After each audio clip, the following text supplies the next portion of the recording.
মালয়েশিয়ার শ্রমবাজার নিয়ে দীর্ঘদিন ধরে একটা সিন্ডিকেটের অভিযোগ আসছে। এখন এই শ্রমবাজারে কিন্তু আমাদের বিদেয়ী সরকার অন্তর্বর্তীকালীন সরকারের সময় একেবারেই একটা কার্যক্রমের লিস্ট বা তালিকা পর্যন্ত মালয়েশিয়া সরকারের কাছে পাঠিয়ে দিয়েছে। আপনার সব শর্ত পূরণ করেছে এরকমের 260টি প্রতিষ্ঠান, একটি শর্ত কম পূরণ করেছে, আর সব শর্ত পূরণ করেছে 163টির মতো বোধহয় প্রতিষ্ঠান। তো দেখেন, এখন যদি এটা মালয়েশিয়া থেকে এটা অ্যাপ্রুভ হয়ে আসে, তার মধ্যে কিছু তারা চুজ করে যদি অনুমোদন করে দেয়, তাহলে অনেকেই কিন্তু এটা আমাদের উপরে দায় দিতে পারে যে নতুন সরকার সে তারা সিন্ডিকেট করছে।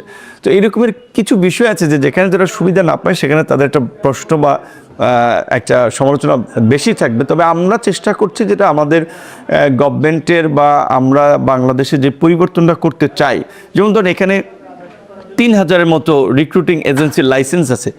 অনেকগুলো লাইসেন্সের বিরুদ্ধে অভিযোগ আছে তারা মানুষের সাথে প্রতারণা করে, কিংবা আপনারা বিদেশে যেতে যেখানে খরচ যা তার চেয়ে দ্বিগুণ তিনগুণ নেয়, কিংবা তারা ঠিকঠাক মতো সেবা দেয় না। তো তাহলে এই সমস্ত প্রতিষ্ঠানগুলোকে তো লাইসেন্স দেওয়া উচিত হবে না। তো আমরা এগুলো রিভিউ করার জন্য সরকার পক্ষ থেকে ইতিমধ্যে সিদ্ধান্ত নিয়েছি।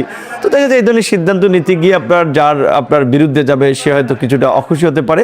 তবে আমাদের চেষ্টা থাকবে যে যারা ভালো কিছু করবে তাদেরকে সহায়তা করে দেশের জন্য, মানুষের জন্য, প্রবাসীদের জন্য কিছু করা।